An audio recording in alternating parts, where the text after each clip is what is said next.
right, everybody. Greetings and welcome to Conflict Radio. Today is November 3rd, 2021.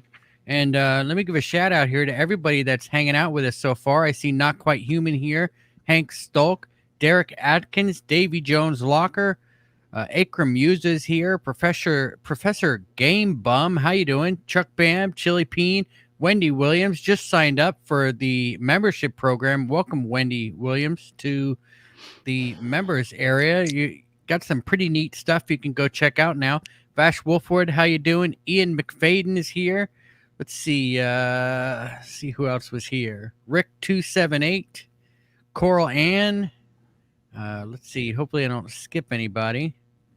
I guess Stefan Gajda. Sorry about that, Stefan. Sapphire Elf was in the house earlier. I don't know if he's still here now. Scroll down and see if anybody else is chiming in. R. Mac is here. Matthew M. Hunter. How is everybody doing? Hugh Godarn. Hi. Woolly Booger is here. Derek Atkins. All right, awesome. And welcome to Conflict Radio, guys. Thanks for so much for joining us today. We have a great guest from Norway today. His name is Dr. Terje Simonsen. And since childhood, he has been fascinated by magical phenomena as telepathy, clairvoyance, precognition, and healing, an interest based on some peculiar experiences of his own, as well as strange stories told by friends and family. Later, this fascination led to extensive forays into esoteric and occult traditions, where such phenomena are not seen as chimera, but as part of an expanded consciousness, and also into the science about such phenomena. Welcome to the show, Doctor. How are you doing today? Thanks, Michael. Thanks for having me. Yeah, I'm doing quite fine. It is late in Norway now. You're in tomorrow already. It's November 4th where you are. Half an hour into the coming day, yes. But you know, it goes with the trade for a person within the occult sciences to work nighttime. So it's just as it's supposed to be. Yeah, it's probably some paranormal stuff going on in the middle of the night where you are now. Yes. Let's get into some of your history a little bit. I suppose maybe you could tell everybody what your background is, your personal and study-wise. Well, personally, I grew up in Mandal, which is a coastal town south in Norway. It's a part of what you could call the Norwegian Bible Belt, quite religious Christian Lutheran tradition. So I was part of a youth club there. And as for the paranormal, you know, we had sometimes there were some preachers having had that kind of experiences, and sometimes they did successful healings, and also friends of mine using much time in prayer and meditation, Christian meditation. You know, they had some peculiar experiences. So at the time, I say interpreted these phenomena within the horizon of my religious congregation. But later on, I felt somehow. You know, also, as I grew older, I understood that these phenomena were not at all limited to my, say, religious community. Also, other communities were having same type of phenomena, and also even other religions. And then I somehow found that I needed a, say, more comprehensive explanatory model to understand them. I could not use the narrow way and say that this phenomena in our community is from God, but if a guy in the Catholic community or a guy in the Muslim community experienced that phenomenon, it would be from Satan, you know. So that was a strong limitation within lots of nice people in the community, but you know, the horizon of understanding for spiritual phenomena was quite limited. So I studied also, as you said, for introduction here, I studied esoteric traditions, you know, the Kabbalah of the Jewish tradition, Christian mysticism, the Sufi tradition within Islam, Gnostic tradition within Greek philosophy, Renaissance Hermeticism, and the European, say, modern branch of occultism based on classical Hellenistic roots, and also more modern, the Golden Dawn, Victorian England's most important occult tradition, and that kind of things, and also got to know people practicing different kind of both religious mystics, but also magicians practicing ritual magic and so. And I studied at the university. I studied history of ideas, and many don't know what that is. So that would be the broad cultural field. You study, for instance, philosophy, you study art history, you study political history, you study religious history. So to look at the broad cultural field as a whole, that is the task of an historian of ideas.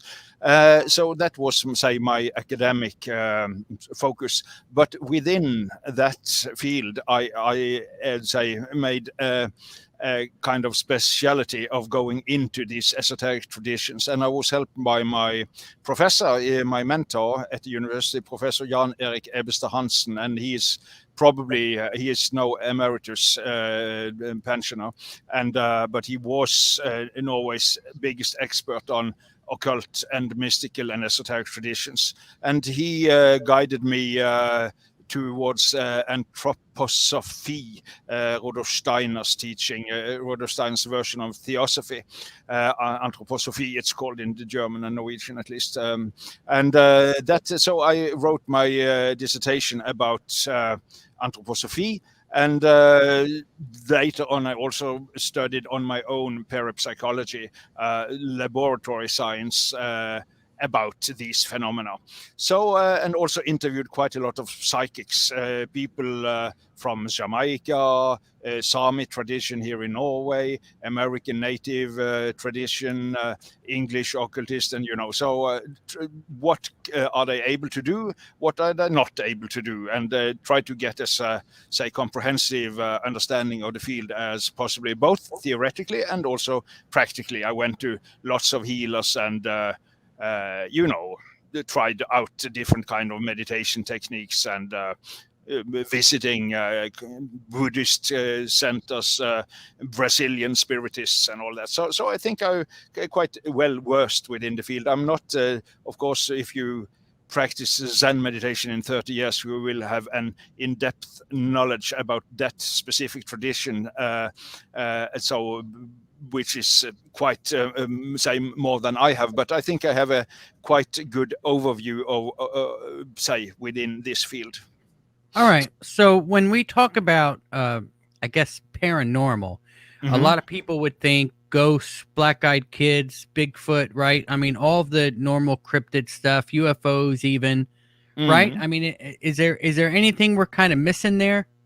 Oh yes, definitely. So I have nothing against ghosts or spirits and aliens and so. But my focus is psychic phenomena, really, because if we speak about ghosts, for instance, or aliens and UFOs, and so that will be at least reasonable to understand as agents different from human beings.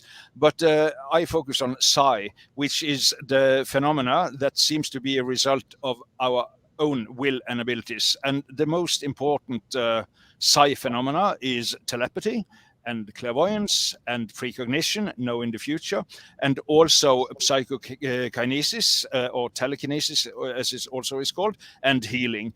They are often called the Big Five.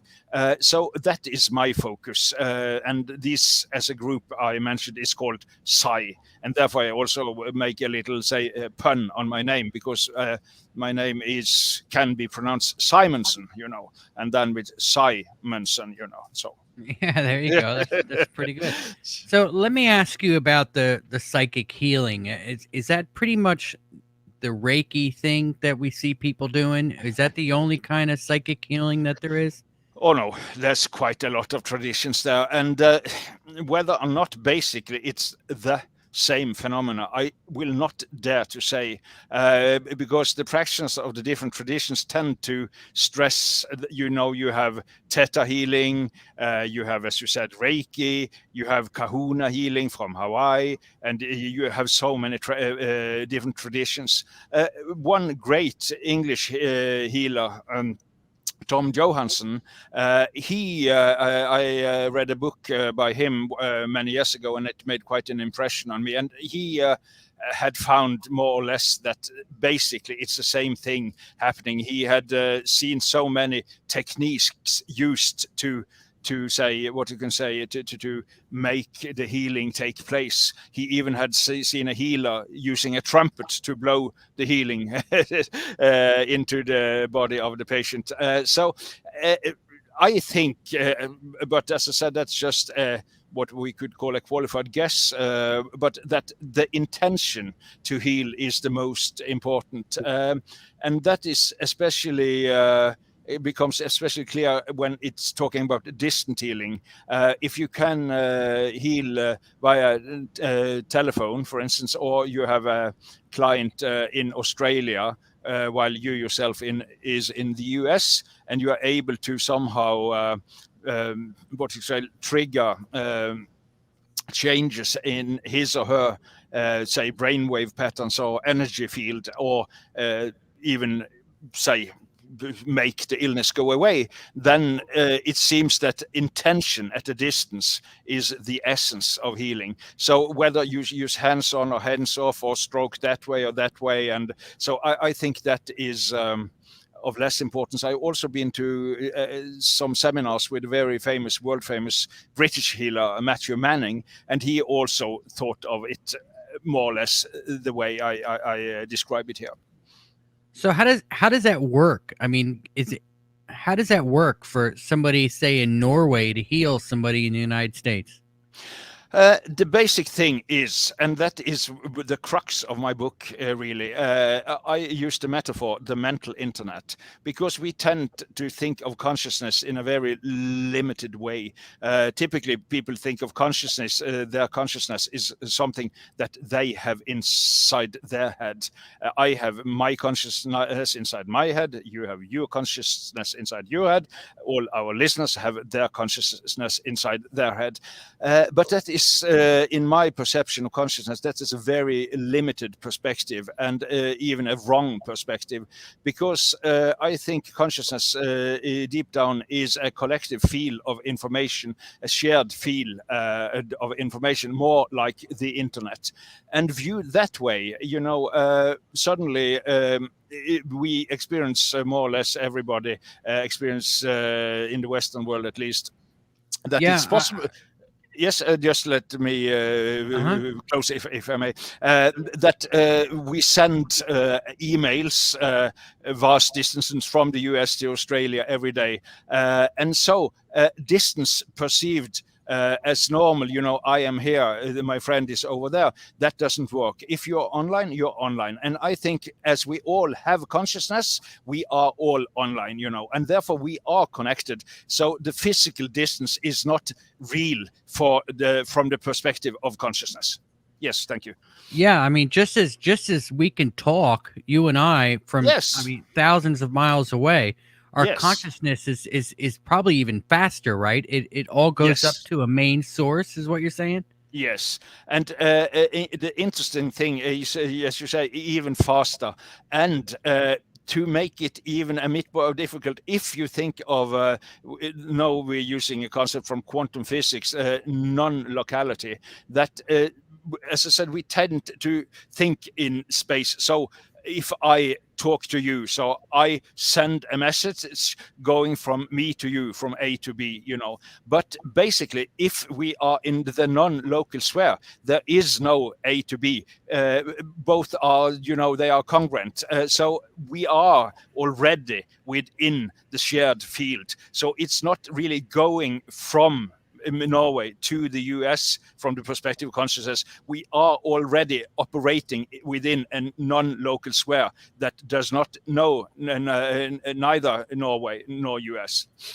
So telepathy works the same way then, right? You can have a telepathic conversation with somebody thousands of miles away?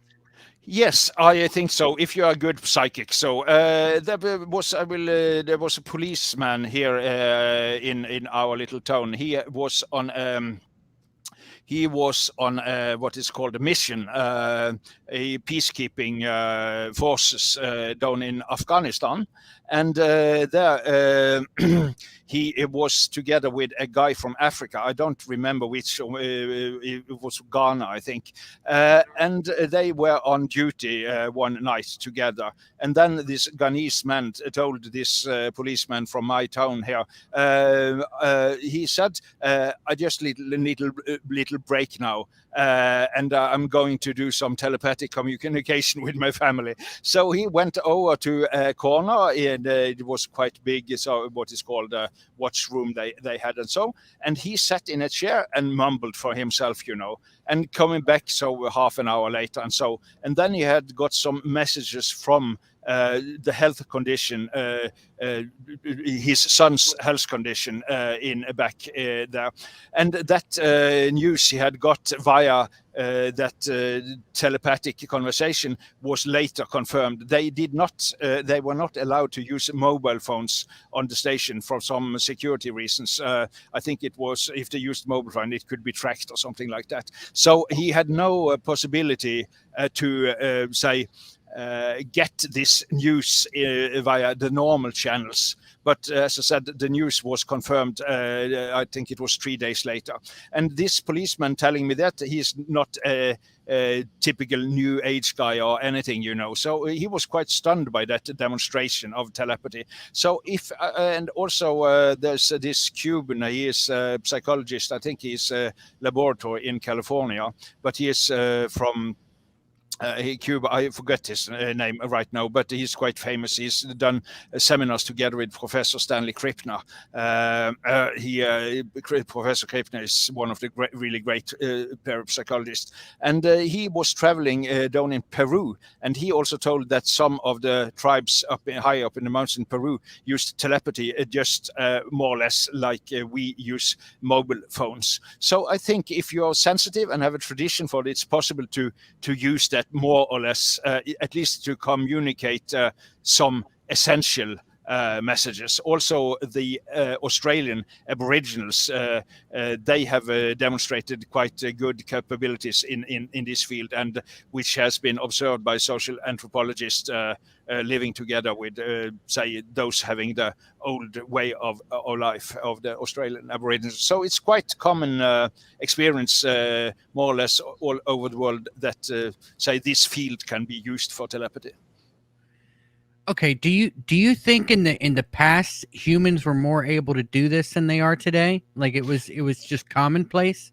Yes, much more so, and I think that's quite. We have lots of noise in our lots of cars with honking horns, and there are mobile phones and television screens and the internet, the electronic internet, and so we are got, and I think those signals from the, say, telepathic messages, and that they are quite subtle signals, so you have to be quiet.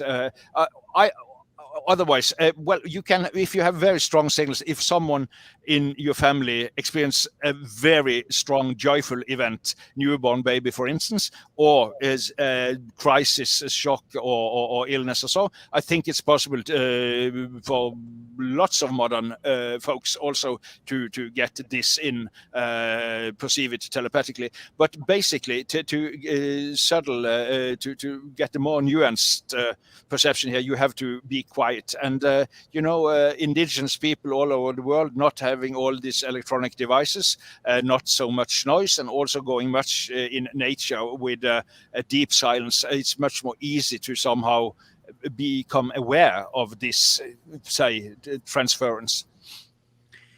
All right, let me ask you this: do you think that there are people in power in the world, like I guess powerful people, that know about all this and try to keep it suppressed?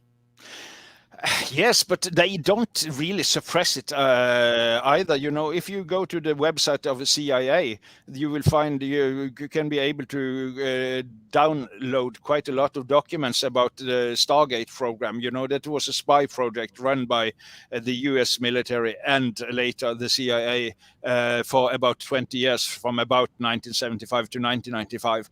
And most of the documents there are now available. I think it's just 1.5 years since the, say, last big trove of documents was opened there.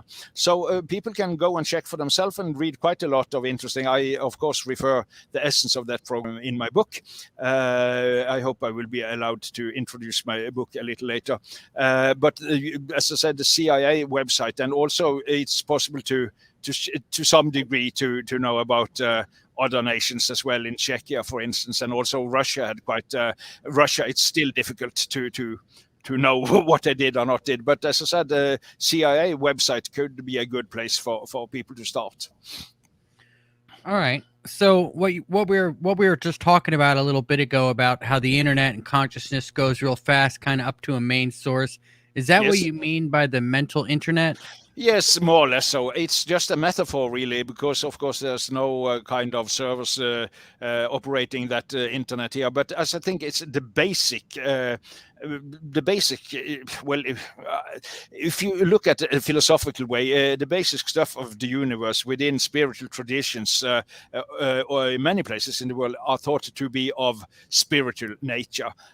So that somehow matter is on a little lower level, energetically speaking. And at least viewed from that field, you know, consciousness is before, before the physical world in some sense. And so as I said, since we all have participate in this field of consciousness, it is there. So we don't need to buy any kind of PCs.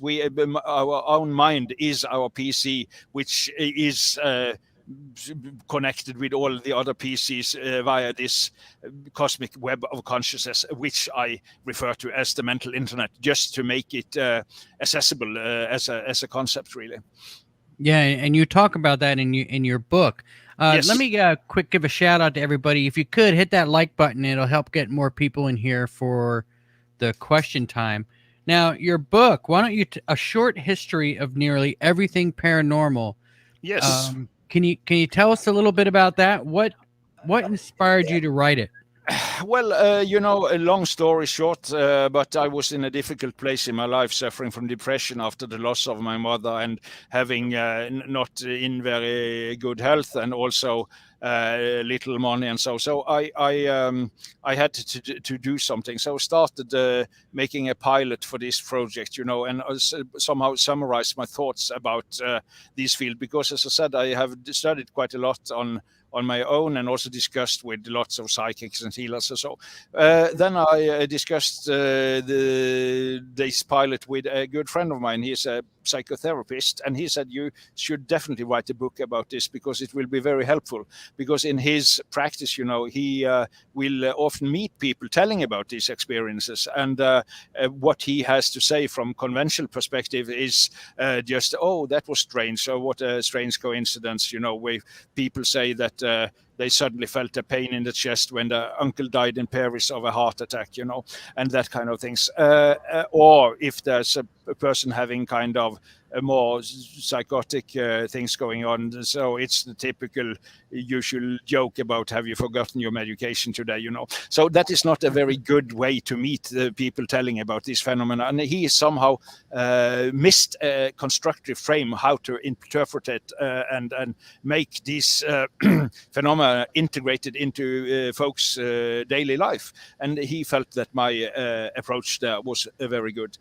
So I will not go into how I got scholarships and all that here, but I somehow tried to give people a frame based on what parapsychology says, laboratory experiments, and lots of anecdotes from well-known scientists and celebrities and American presidents and well-known people, and also Nobel Prize winners in physics having been experiencing telepathy and psychokinesis, for instance, and so I use quite a lot of anecdotes from famous people, and somehow base this 9th chapter in the book, and base typically a chapter on some anecdotes, and use science from different perspectives, and also use quite a lot of folklore from indigenous people. What do the shamans of Peru say about this, and the Native American shamans, the medicine men and women, what did they think about this phenomenon? So I try to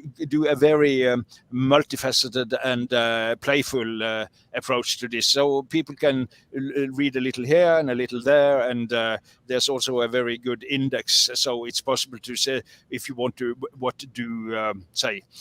laboratory research to tell you about telepathy, for instance, you can go back in the book and you'll find which page to this is a kind of lexicon, or what they call it. So it has been very well received in the US. It's won 2 prizes. They won the prize from a book award from the Parapsychological Association, which is quite prestigious, and it's also won a Nautilus Silver Award, same as Dr. Dean Radin won for his book Supernormal some years ago, and also His Holiness the Dalai Lama has won this Silver Award. So I'm honored to be in the company of these great guys. So and also, if people want to check it out, they can go to Amazon.com, and there will be a presentation and lots of endorsements from people that are worth listening to. Yeah, and it's available on Kindle. It's very inexpensive. The link is in the description box below. You should check that out. I love the idea of the mental internet as being, kind of how this all transpires. And I wanted to ask you, could that also be used to do bad things or to create harm to other people? Very interesting question. I've discussed this with many psychics, and of course you have this black magic traditions, both in European medieval traditions, grimoires, witch books. You can use rituals, and also, of course, in more modern, if you watch movies, you have this voodoo tradition, dolls with big needles and all that kind of things. I wondered quite a lot about it. It seems that people have a basic harmony. If you see a little child, for instance, there is a basic harmony, unless that harmony is severely disturbed by botched up grown-ups. So this basic harmony seems to protect people, I will not say it's totally impossible to do that, but the main thing, I've also discussed this with doctors having lived in Africa, and what it seems that when there were curses about what really was doing people harm was not the curse itself so much as their belief in this curse to be harmful, So if there was a bad guy having cursed you, and you believed this guy to have supernatural powers in any way, that could be really harmful, this doctor told me. But if he didn't believe in that, it wouldn't work. So belief is the placebo, or eventually here the nocebo effect. The power of belief seems to be the essence here. And Nadistuski, the very, very competent Norwegian psychic, and she also said that there is this basic harmony that's very difficult to disturb, it seems. I will not claim it's impossible, but it's not very common. So I don't think you can say the American military also tried to use this. There was this film made, I think it was in 2011, The Man That Stare at Goats, and then tried to kill goats by staring at them. And that is this bad intention, you use in black magic. Basically, the program has been what is called discarded. So I don't think they had great success in that. Most of the goats survived, was my impression. All right. I mean, that's kind of it's maybe they were just bad at it, right? I mean, Could there is be, such. I mean, they could they be. can they could take energy, right? Like, I mean, we have Mm. like energy vampires, right? That can Yes, kind of yes. suck good energy out of people.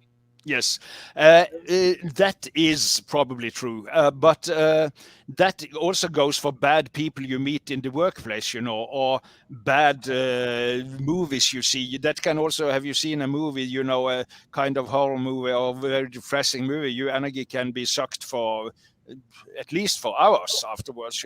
So I don't know if that is the more efficient way to go. If you have enemies, probably the more, if you have enemies, I don't think you should do it, but probably it's much more efficient to use a torpedo if you want to get your money back or what you want to do.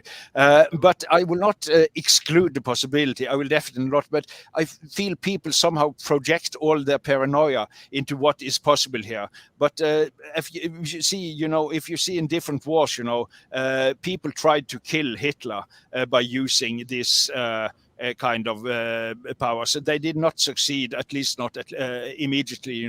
So it seems to be somehow. I think also they say if you are to be successful by doing, for instance, distant healing or eventually black magic, then you have to go to a kind of very deep state of relaxation. And when you go to a deep state of relaxation, it's very difficult also at the same time to house very hateful feelings, because that deep state of relaxation somehow dissolves these hateful feelings. So the black magicians probably are not able to go deep down enough in the psyche to make their curses as efficient as a good healer is you can read about distant healing also in the Bible, Jesus, and also from Buddhist traditions. And so it seems to the great masters being very relaxed and having the common good as their intention, go deeper than the black magicians being more linked into their ego's interests. All right. That is at least my view on this. But it's a very good question. I wondered quite a lot, and therefore I had to discuss it with some excellent psychics. But I think the clue is that, as I said, if you have very strong ego desires, of which hate is one, then it's not possible really to reach this really, really deep level of relaxation where this kind of internet transformations is most efficient. All right. Well, let me ask you this: what's the difference between parapsychology and occultism?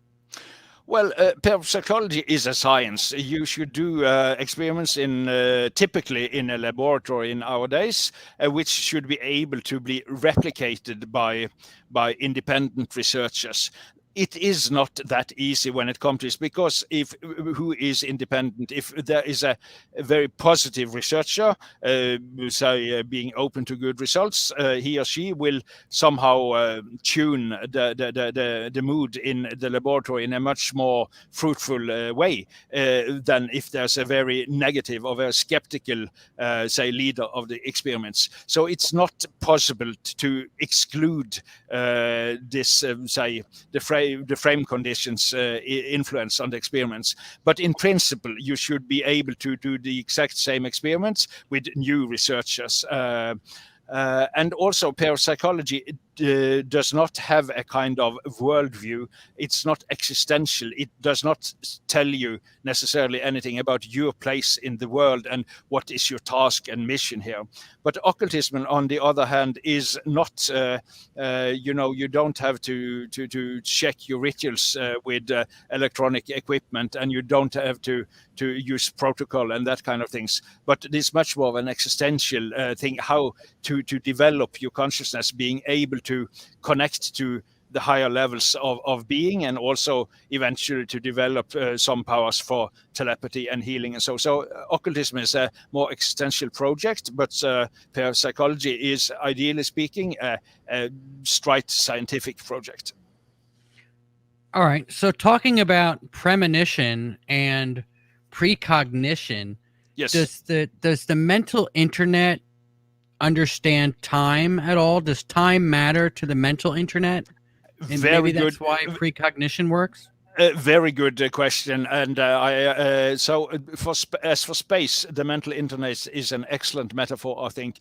As for time, of course, because you cannot go to the internet, I cannot go to Google and see what will be the result of the next American presidential election, for instance, because it is not there at the electronic normal internet yet.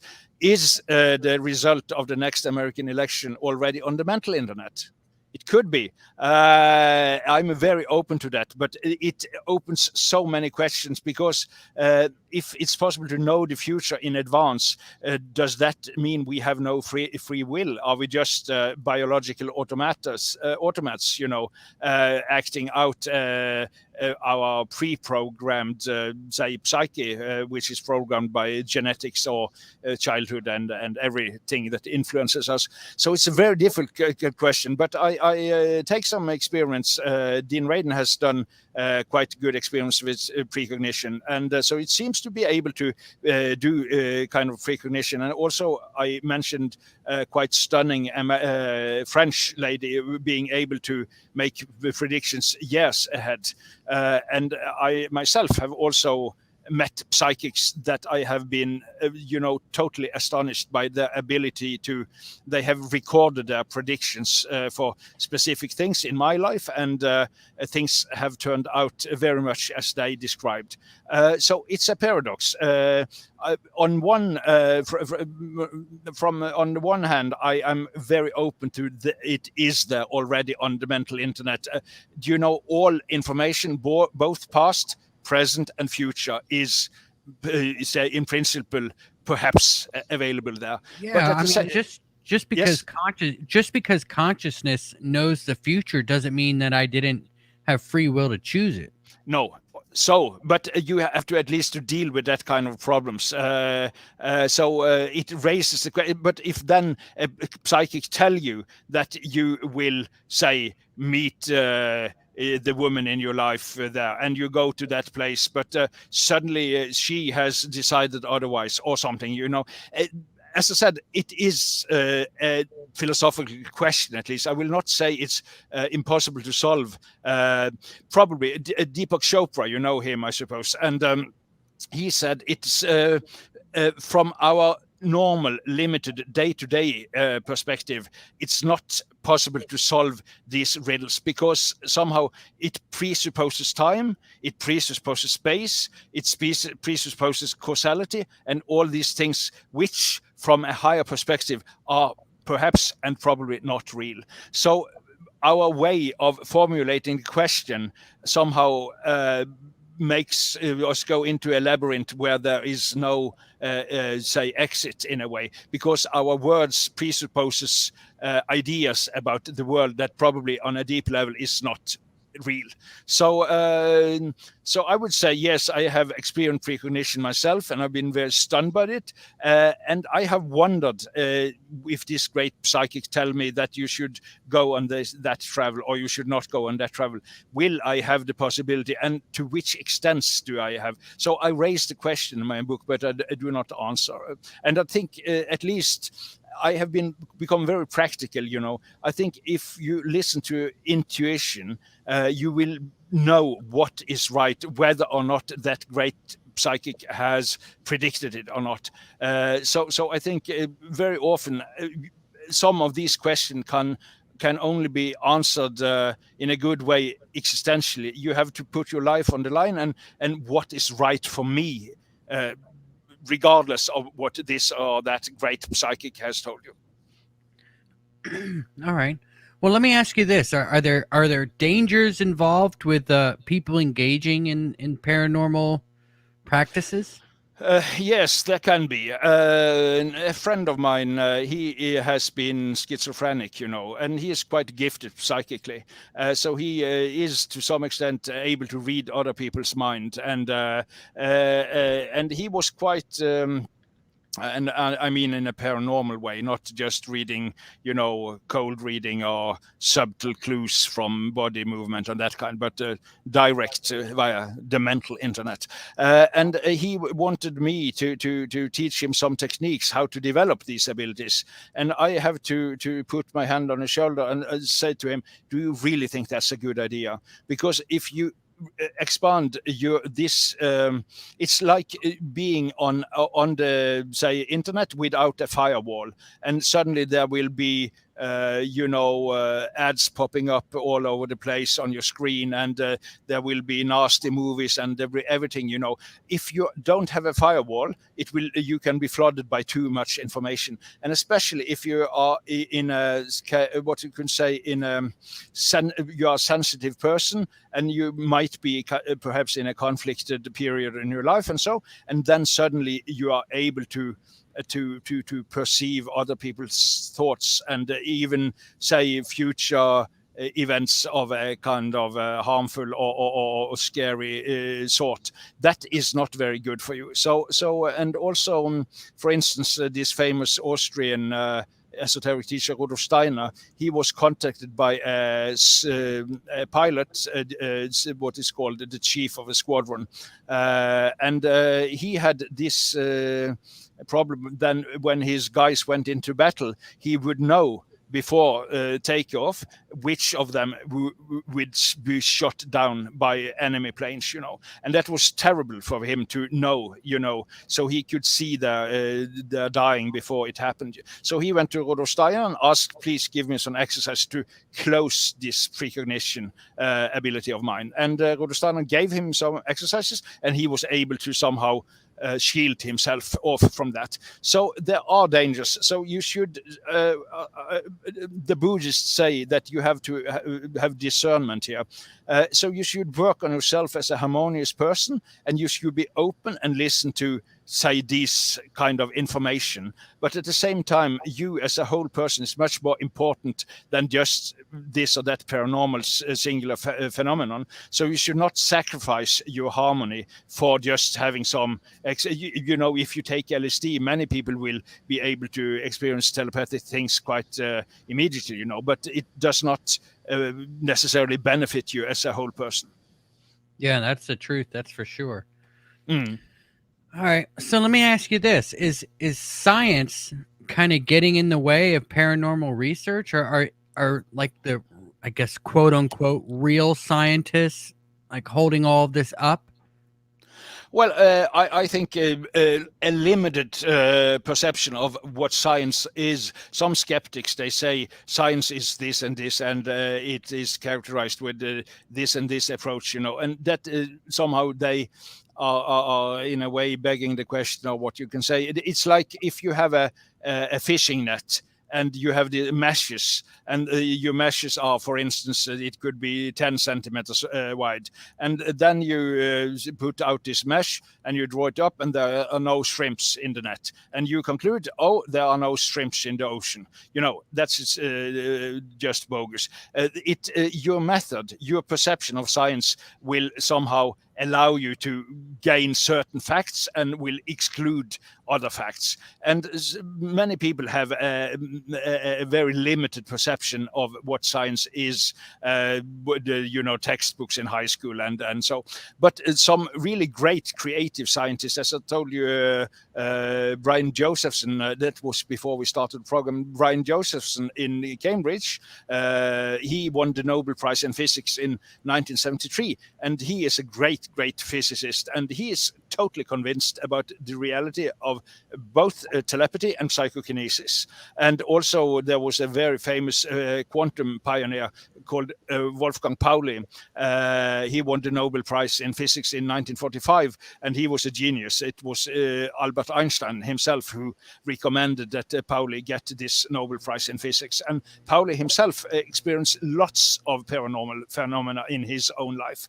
So it's more up to the scientists. But typically, it seems like people within quantum physics tend to be more open. There are a number of physicists at Berkeley University in California that have written about parapsychology and somehow borrowed perspectives from parapsychology to say make explanations, and they think very much in the same alley as I do about the mental internet, that non-locality is not just something you find in quantum physics, but that consciousness itself is basically a non-local phenomenon.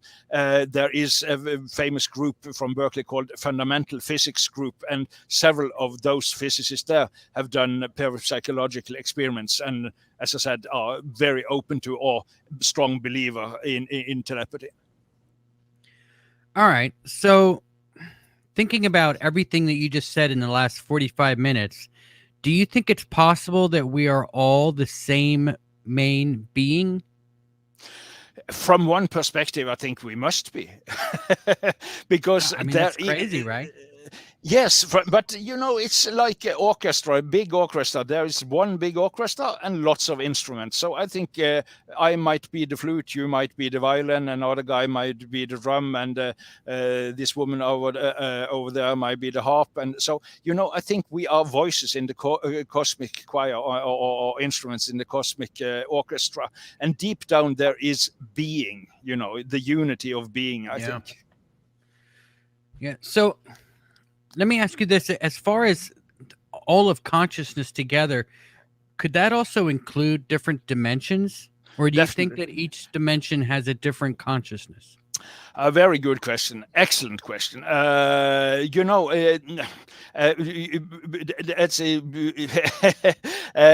one physicist. That's a good one, right?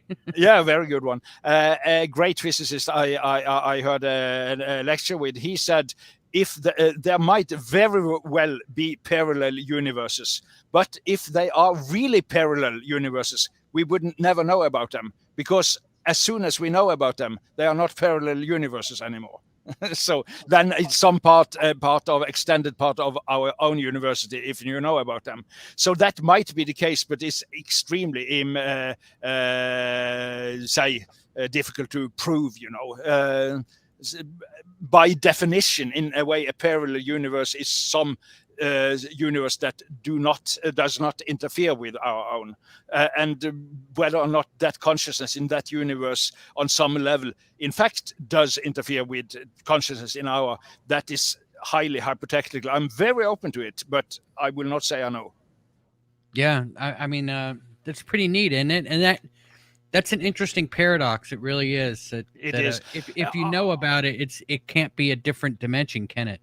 Exactly. That was what I tried to refer for this. I think people, if they're interested in that kind of question, they could check out the work of Ervin Laszlo. He's a Hungarian systems philosopher, and he uses this kind of big perspectives and several universes after each other and all that kind of things. And he seems to think that there is this basic, what he called this akashic field, that somehow is a unified field below every possible universe.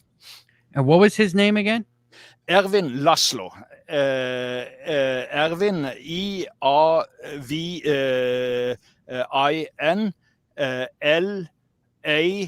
LASZLO. Yeah, I'll definitely check him out and see if maybe we can get him on the show someday. That sounds fascinating. If you are able to do that, you must be quite clever, because he's very old now, and he's difficult to get hold of. But it's possible to try, and he has some excellent books, and also he has been employed by some of the best universities in the US when he was younger. So, but he's now more or less, he is what is called not retired, because he is out there at occasions, but not very often. Okay. But a friend of mine succeeded in making a film with him 4 years ago. Oh, there you go. So it's available. It just might be hard to find. Yes. All right. So there's obviously a lot of paranormal bogus out there, with I guess a lot of fakes. Yes. How would you be able to tell the difference between, I mean, obviously you're interviewing all of these psychics and all of these people on this subject. How are you able to weed out the fakes from the reals? Very good question again, but it's not necessarily black and white here. Some people, that they are just they might have because the basic concept here, in my understanding of this, is the mental internet, which connect us all, and from that perspective, we all have psychic abilities to a certain extent, because it's our basic nature, it's our consciousness. It is so when I think something, you are on some level able to perceive that thought. I think that is my view of it, at least. And so it's I compare with musicality. Most people, they are able to sing in the shower, but most people should not become professional musicians. And that is like, we are all a bit psychic, I think. But to become a professional psychic, having a psychic phone service or anything like that, then you should be quite good. But many people, they are, for instance, and the American military, they also found that it was a problem. You are quite psychic one day because you have slept well, you are very relaxed, and you are quite harmonious and open. And another day you have slept not well at all. You have had some nightmares, and you have quarreled with some friend or some family, or you are anxious about your bills or whatever. That can cloud your vision in this thing, and then you're suddenly not that psychic. So of course, if it's cynical, what he called swindlers, persons that want to exploit people, then I should probably be able to at least understand quite fast. But there are lots of what I call it's a kind of ugly name in a way, but I call them honest liars, because they think they are more psychics than are in fact, and they are perhaps on the phone here and there, and they have some hits, but when it comes to serious matters, they are not reliable, really reliable. So, but we should not be perhaps too hard on them either, because they mean well, and they can comfort people with good patter and advice and such things. But I have confronted even my 2 days ago. I have a couple of psychic advisors I use myself here in Norway, and I confronted one of them, and I said, I'm impressed by you, but you are not always right. And she had to admit that, because I have seen that. And also she can have prejudices. She wants me to succeed with that literary competition, for instance, and then she tends to twist the images and information in a bit too positive direction. Or they could be the other way around. If a person does not want you to succeed, he or she could twist the information. It could be envy, it could be whatever. So there are so many sources of faults within this field. So even that is the most important when you discuss, say, your life with a psychic. You should always be very, you should understand there are very many sources of faults, and they can want you the best, but still be wrong. Hopes and fears. Always hopes and fears will distort information, and it's very, very difficult to, even for the best psychics, to eliminate that. So I'm more into, say, sources of fault than to somehow, but of course I know there are preachers, they have people coming into the congregation on crutches, and suddenly hallelujah, and the person jumping along, but perhaps the crutches was not there the day before, so it's lots of bogus out there. I don't like that, but I cannot use my time on somehow debunking these people, that will be the task of other. All right. Well, let me ask you this. You mentioned several different alternative models of consciousness in your book. Yes. What are some of the alternative consciousness models that you think about? Well, for instance, I speak two psychiatrists, married couple at the University of Virginia. They have made an excellent book. It's called Irreducible Mind Towards Psychology for the 21st Century. Edward Kelly and Emily Kelly. And they have made an updated model that once was launched by British scholar Frederick Myers and also by famous American psychologist William James more than 100 years ago. And that is, we tend to think somehow that the brain creates consciousness, but their model is rather that the brain reduces consciousness. And so what the brain does for you is not to create consciousness. It's more sorting and administering and somehow reducing and filtering. It's a filter model.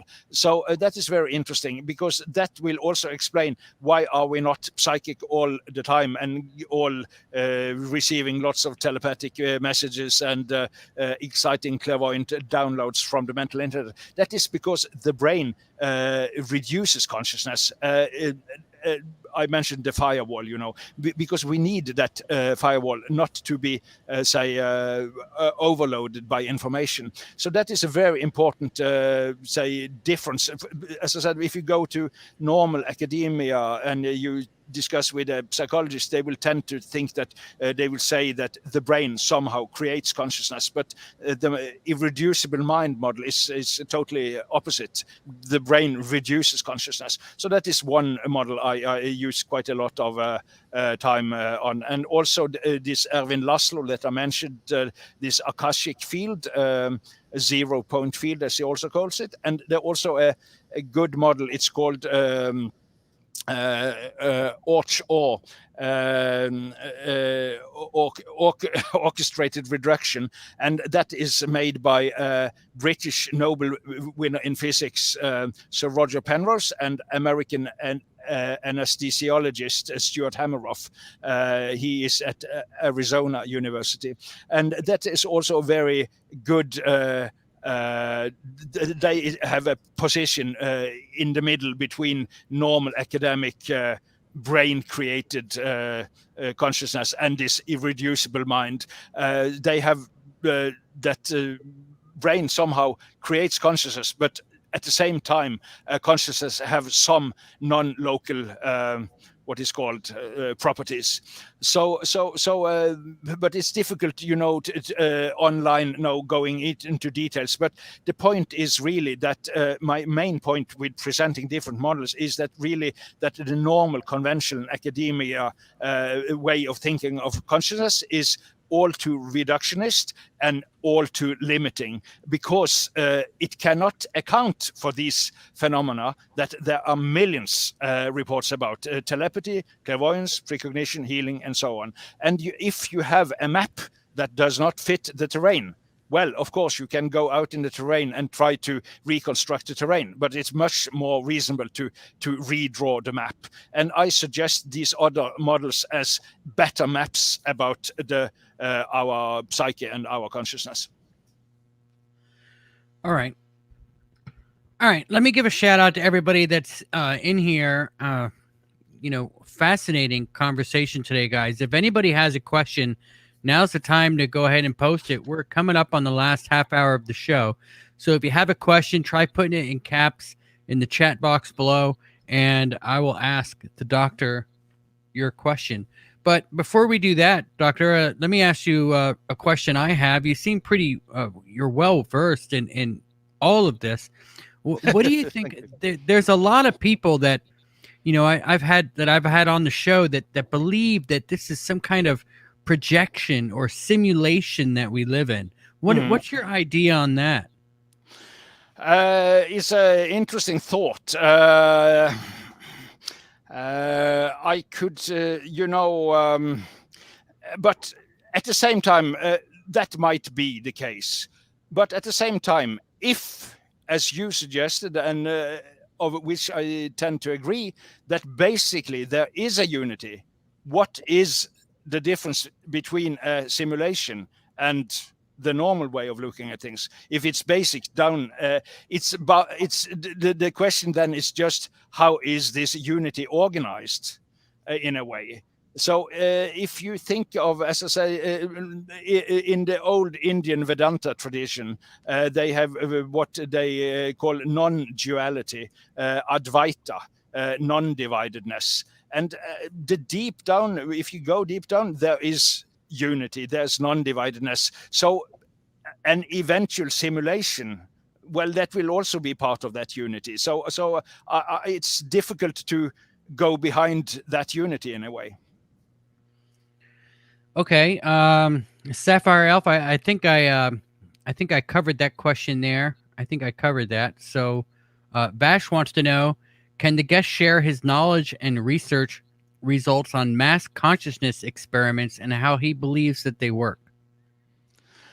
Well, there are quite a lot of that. Stanley Krippner, a famous American parapsychologist and psychologist, he's been leader of two departments in the American Psychological Association. He has done on Pop Concert. He has done quite astounding experiments with this famous.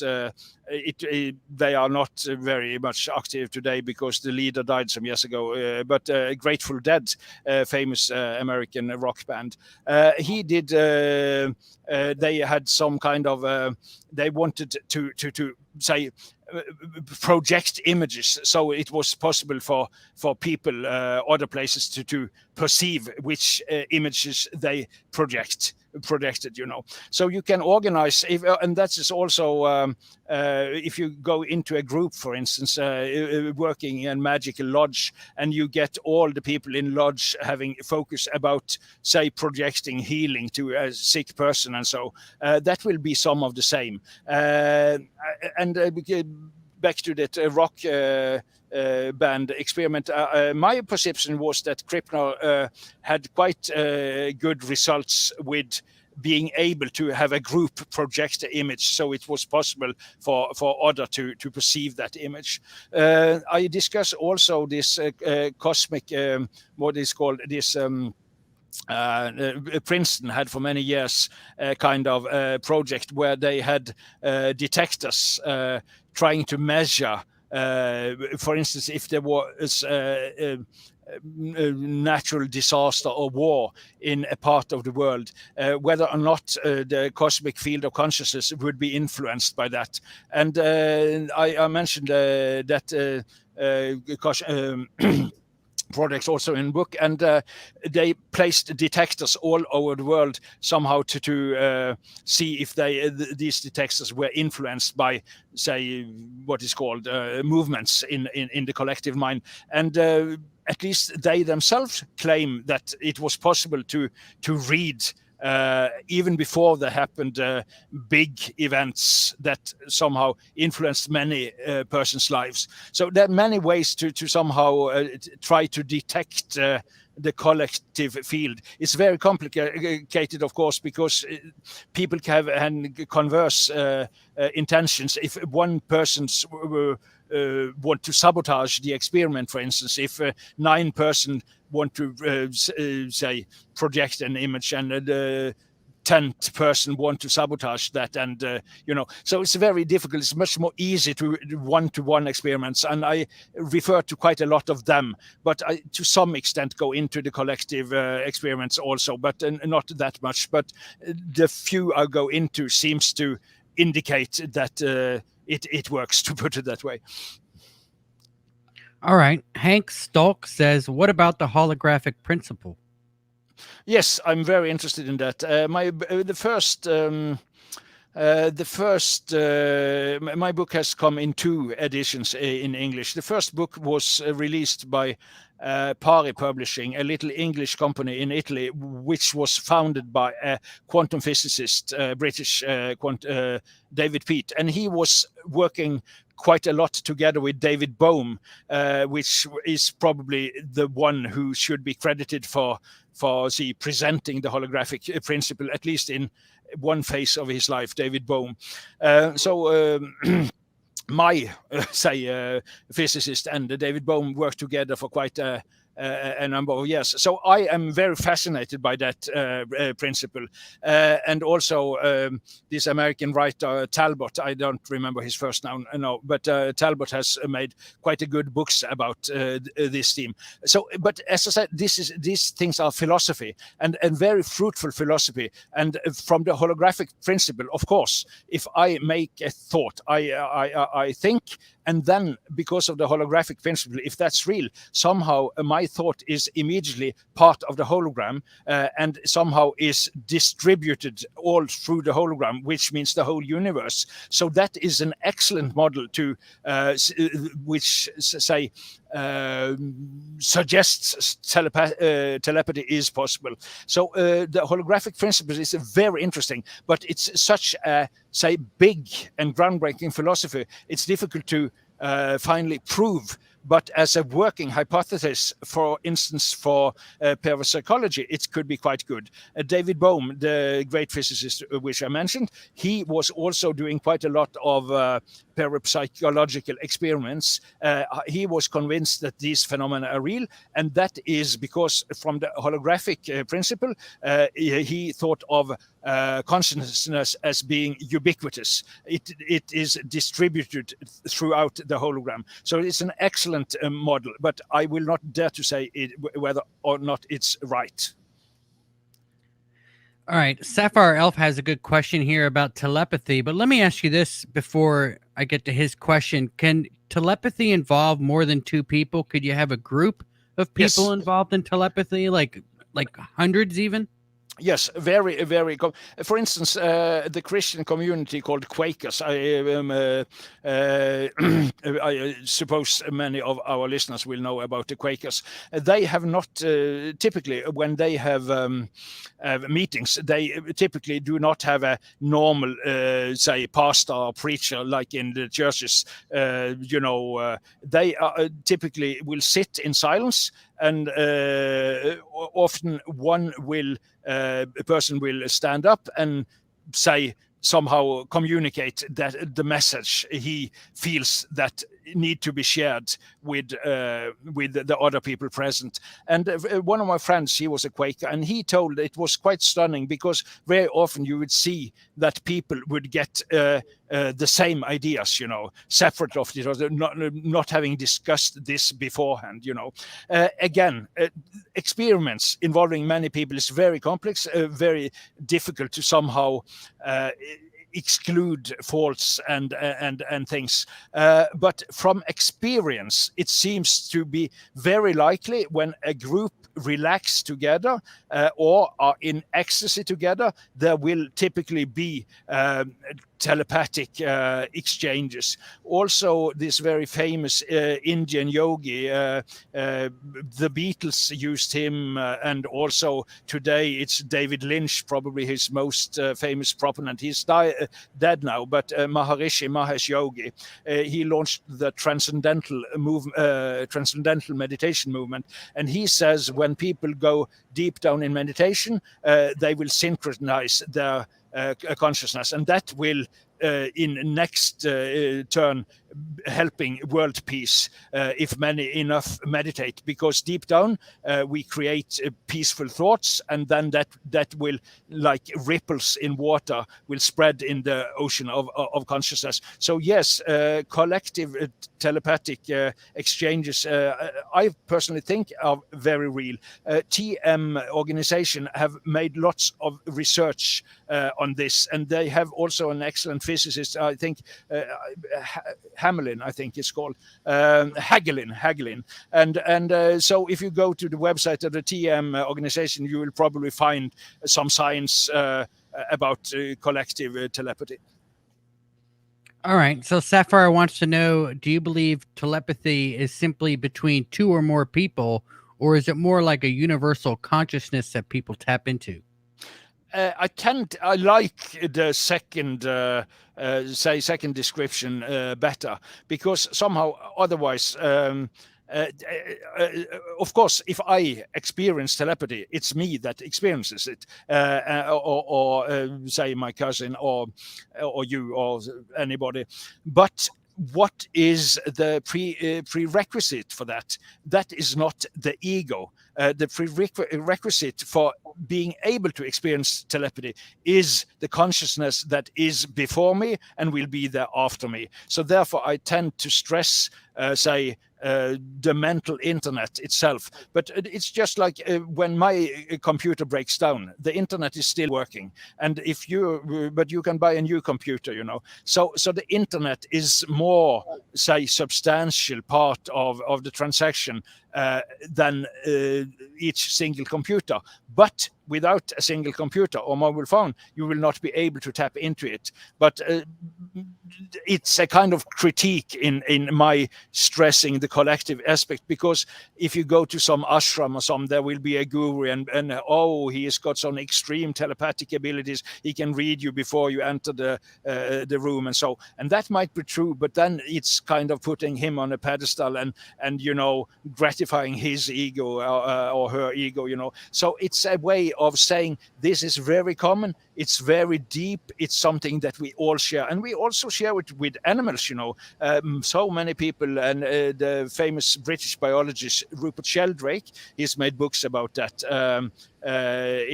Excellent book called "Dogs That Knows When Their Owners Come Home." So instead of stressing me, the great telepath, or that guru, the great telepath, I will stress the collective field of consciousness enabling all this telepathy to take place.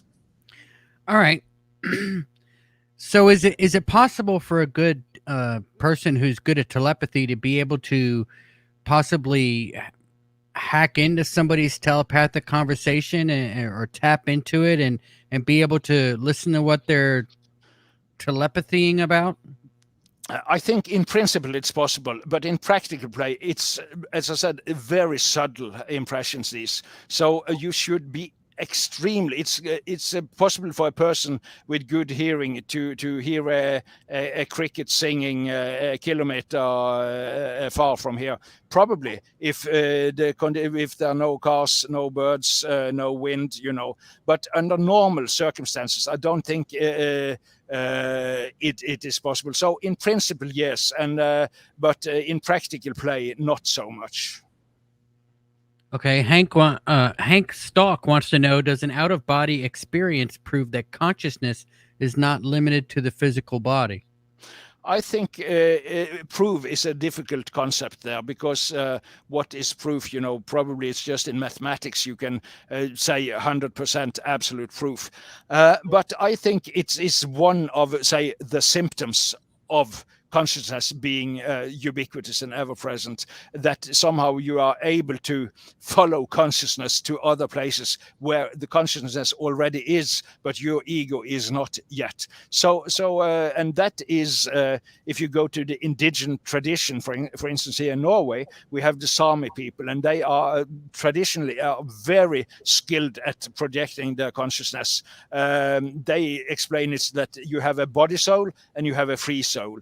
And it's this free soul that has the possibility to whiz off to other places, and it's a very in Western occultism, Golden Dawn traditions. It's and probably many of the listeners have books about how to do this. I can teach you the technique if you want, but I think it's just one of the many ways that we can detect that consciousness is ubiquitous. Have you yourself had an out-of-body experience? I have had clairvoyant experiences while in sleep. So I have been able to see other places, for instance, but I have not have that kind when I say it has happened spontaneous. It's not that I have learned how to move my consciousness to England, but I have gained impressions from other places that have later proved to be correct. So on some level, some of my consciousness must have been there.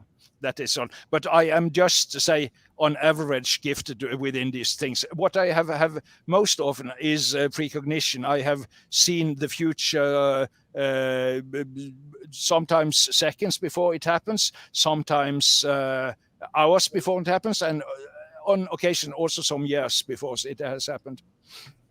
All right, well, that's interesting. Have you seen a potential future that the world is headed to today that you can share with us?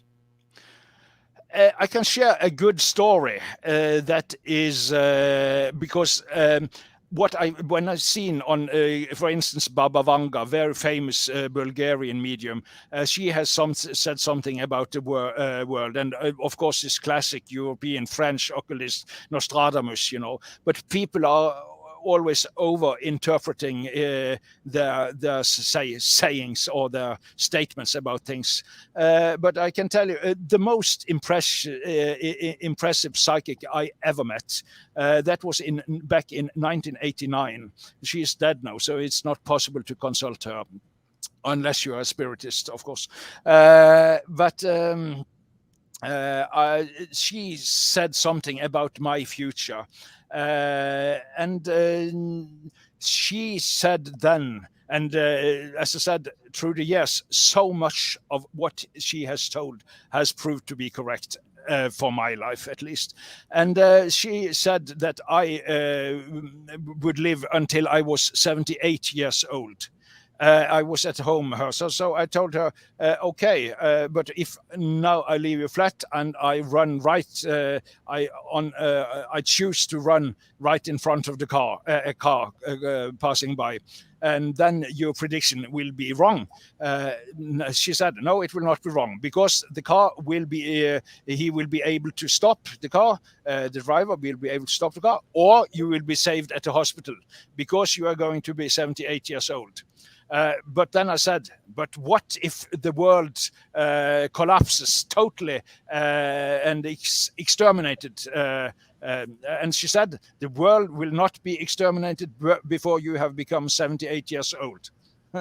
So now I'm 58. So from her view, and she is the most, I have interviewed hundreds about psychics professional all over the world. She was the most impressive, and she said that the world will not go to catastrophe because before I have turned 78, because then I will die, and that is 20 years from now. So for me, at least, it has been a little comfort.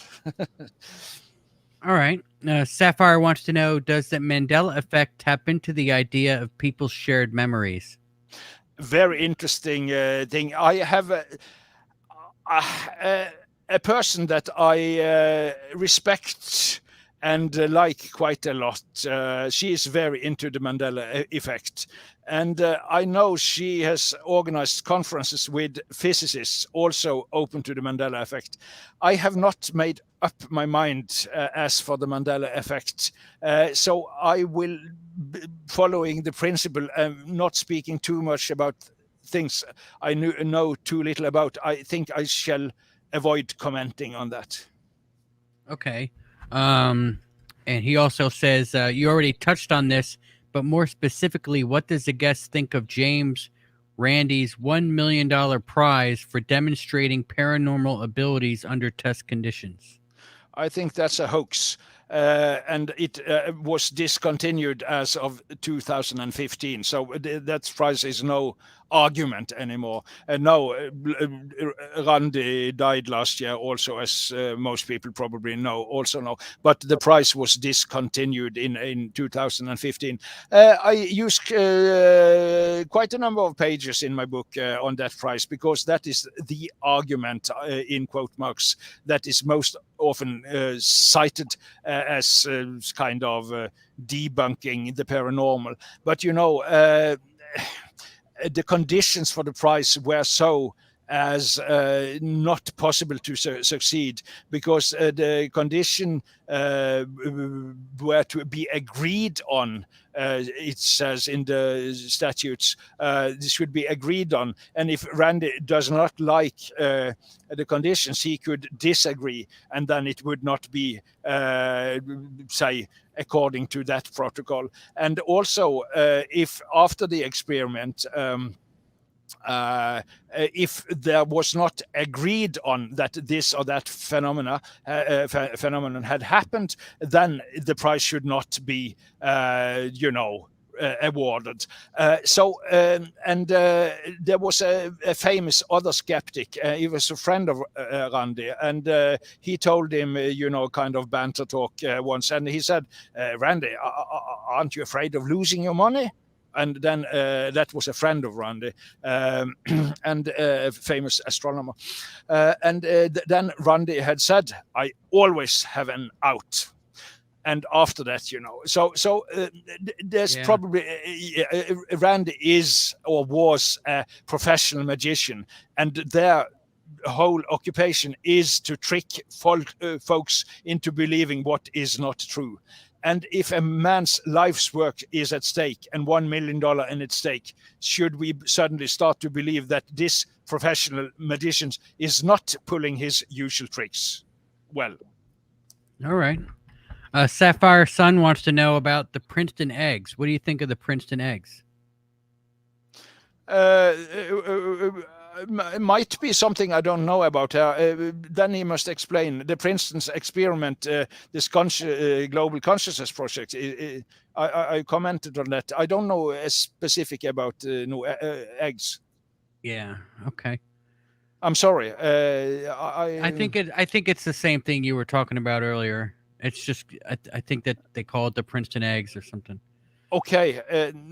Well, I comment. I have a passage or a small, say, part of one chapter is dedicated to that project, and I say, as I say, I will not conclude with anything, but it seems to be very interesting and very relevant. There are lots of methodological problems with collective experiments, and if you are to do proper science, you cannot just conclude, because let me just comment on that. And for instance, they will see, for instance, if an earthquake is possible to read from their generators. And then the question is, of course, when does exactly an earthquake start and when does it stop? Or a war, for instance, when does a war start and when does it stop? So are you to start to measure when the first demonstrations in the street before the war happened? Is that when you start to measure, which time window do you want to use? And lots of other problems with method. So I'm very positive to the experiment, but there are also lots of difficulties. So it's not easy to claim, say, conclusive proofs of any kind. That is my opinion. But as I said, in principle, I think they are really onto something. All right. Adjo wants to know, is there any physics things in our second brain, the abdomen brain? Abdomen brain, he's thinking from say, the communication between, say, our intestines and the brain, then, with the bacteria and all that. Yeah. Could you please repeat the question so I know what I am supposed to? He doesn't phrase it very well. He says, is there any physics things in our second brain, the abdomen brain? Physics. So, yeah. Of course, there must be physics because we are all part of the physical world. So there must be physics. But just to comment, a friend of mine, in fact, she is a doctor, and her uncle is probably, or perhaps. I think our gut bacteria talks to our brain in our head all the time. Yes, exactly. And as I said, the uncle of my doctor, medical doctor friend, he is professor in microbiology. He's retired now, but he is close to 90 years. But he is the world's foremost expert on this. And obviously, for instance, hunger, it tells you to eat, and also influences your mood in many ways. And so if your bacteria flora is botched up, that could mean trouble for your mental health as well. So I myself have taken healthy bacteria to stabilize both my intestinal system as such, but also thinking about the possible psychological and psychic effects that can have on my as a whole person. Okay, Sapphire Elf says, if testing paranormal abilities is influenced by the tester, what Yes. kind of test do you think would be the best to find evidence? Very good question. That is what's called frame conditions. It's very difficult to have, say, neutral frame condition. If the laboratory looks terribly ugly, probably that will influence the experiments as well. So how do you eliminate every frame and the possible influence that has, and a person being present? It's very, very difficult. But I think, for instance, if you have animals involved, and let me just make an. I referred to the British biologist Rupert Sheldrake, and there was a telepathic terrier. Do you know the dog terrier? It's a fox terrier, and the owner, her name was Pam Smart, and when she was coming home from the town, this dog was waiting for her at the porch. And it seems to be so often that the dog stood waiting for her there that it could not be coincidental. So Rupert Sheldrake, he used hidden camera. So he placed in the flat, he placed hidden cameras that could observe the dog's movement. And then Pam went to town. And so there was nobody in the flat, just the cameras, and Pam was in town. And on different points in time and with different vehicles, Pam started to travel home. And what Sheldrake could observe, that was when Pam had entered the vehicle in town, then this dog started much more often to run to the window than when she was just eating some ice cream and talking with some friends. So from the hidden camera, where it was not possible to influence, and there was also a dog that didn't know there were experiments going on, if you then can read that, say, I think it was 70%. I don't remember the percentage here. I will not quote it, but say overwhelmingly often the dog was waiting at the porch when Pam came home from town. As I said, they had varied the point in time. They have varied the vehicle, so it should not be possible for the dog to listen. It's that motor or that buzz or that car, So then I think it's a very good experiment for how on earth should the dog know when she was to come home from town, except for using telepathy.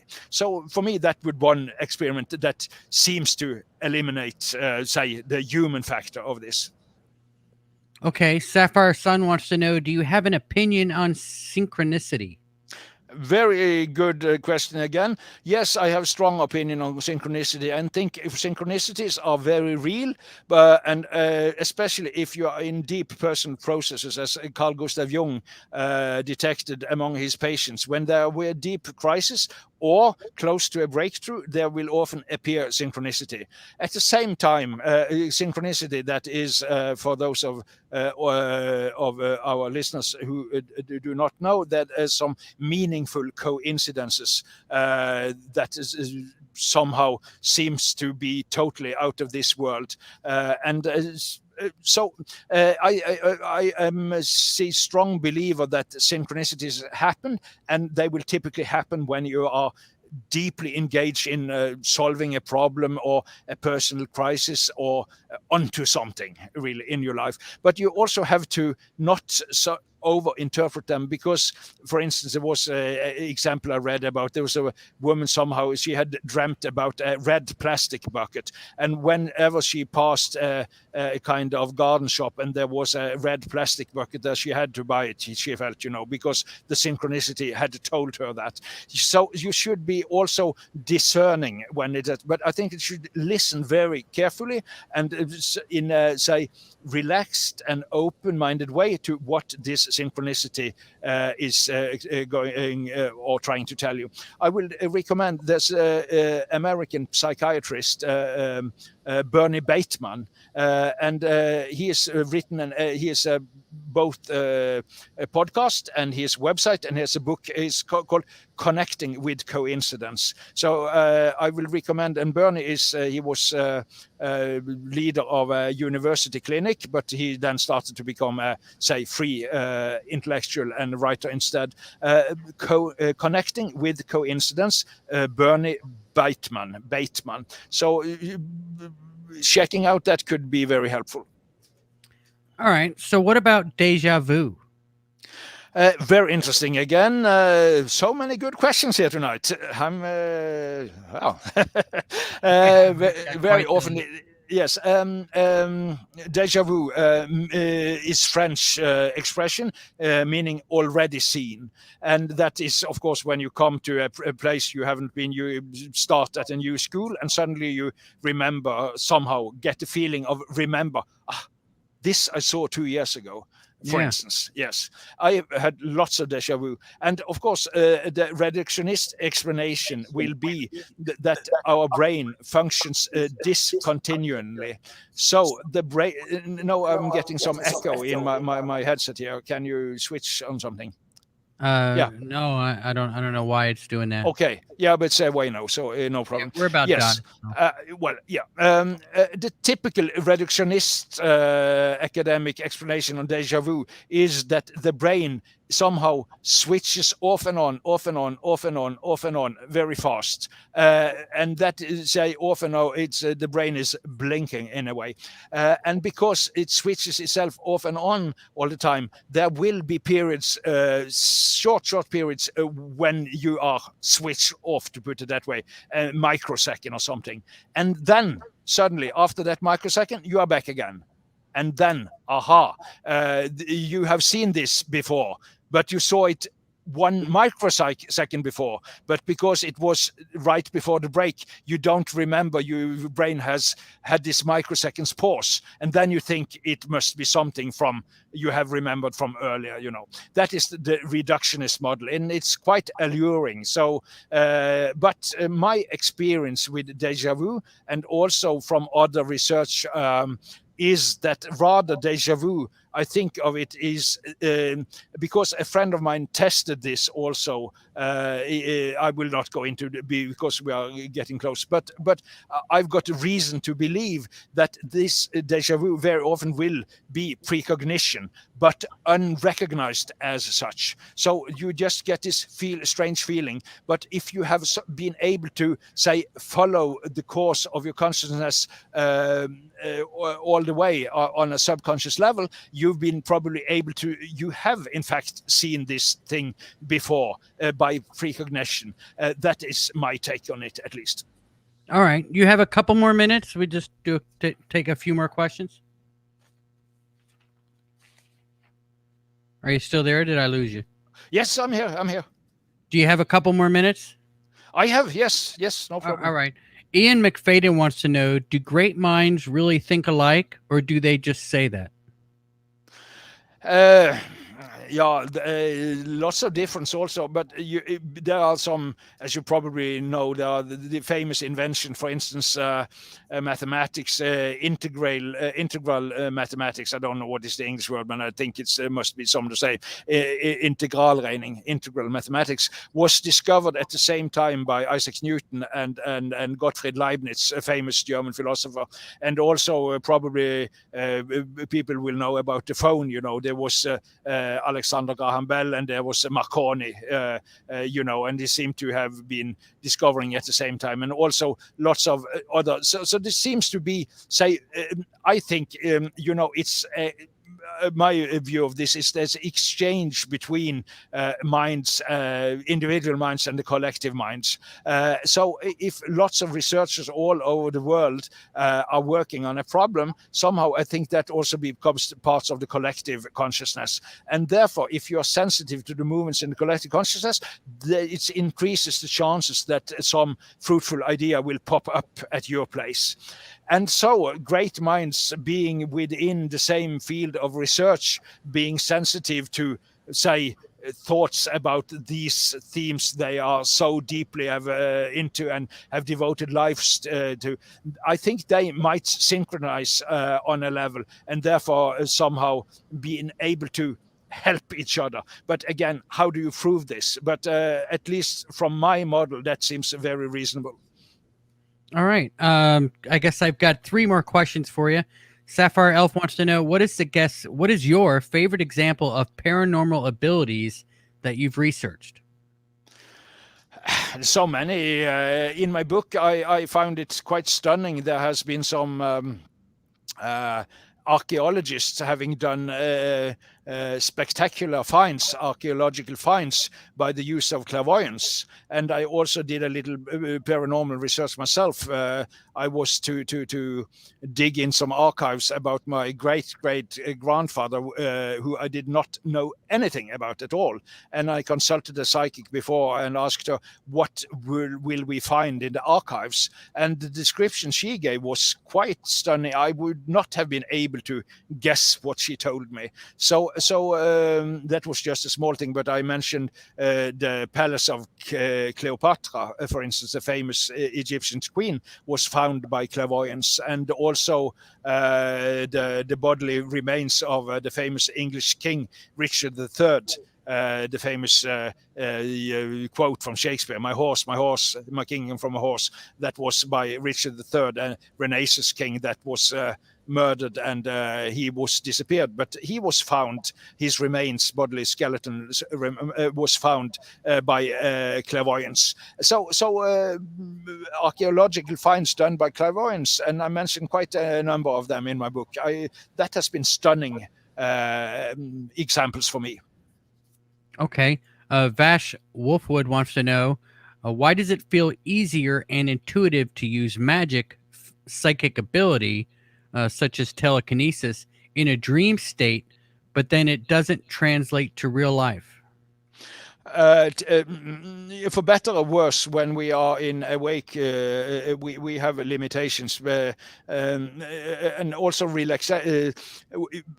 tend to be more tense when we are awake. If you are a very experienced meditator, you can have the same level of relaxation. If you're a Buddhist master, for instance, or a yogi, it's possible to be very, very extremely relaxed while being awake. But most of us, being not yogis or Zen masters, we tend to be more relaxed during the dream state. And then, as Stanley Krippner is his famous experiments about dream telepathy, which I quote quite extensively in my book, then it's much more easy for consciousness to somehow be free of the stress and the limitations that say our normal awake consciousness imposes upon us. So I think that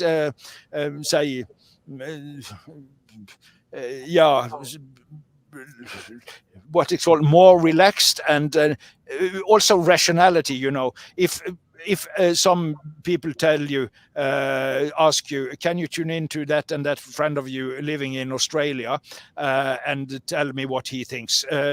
If you're not being very much into esoterica and that kind of things, you will say, oh, that's impossible. And discussion stops there. But if you are a psychic or have been into esoterica of different kinds of things, you will, you will say, oh, I will make some deep breaths and I will make a try, So being open to the possibility is also part. If you tell yourself all the time, which most skeptics do, of course, but also quite a number of normal people, that all these things is just bogus, of course you're less likely to somehow be open to perceptions and actions of that kind. So I think that the two components there, the level of relaxation and also kind of the rational mind puts limitations on what is possible and not possible.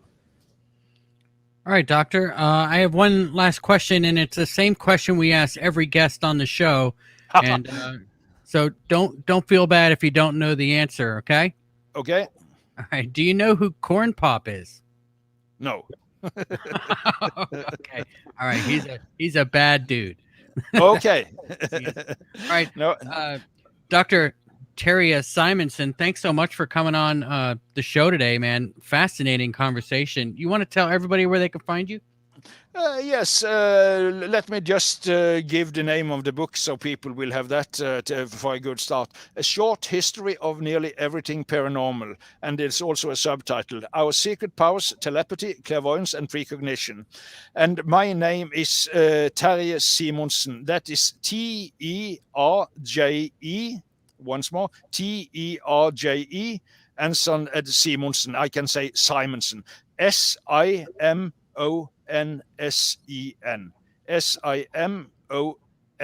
Simonsen.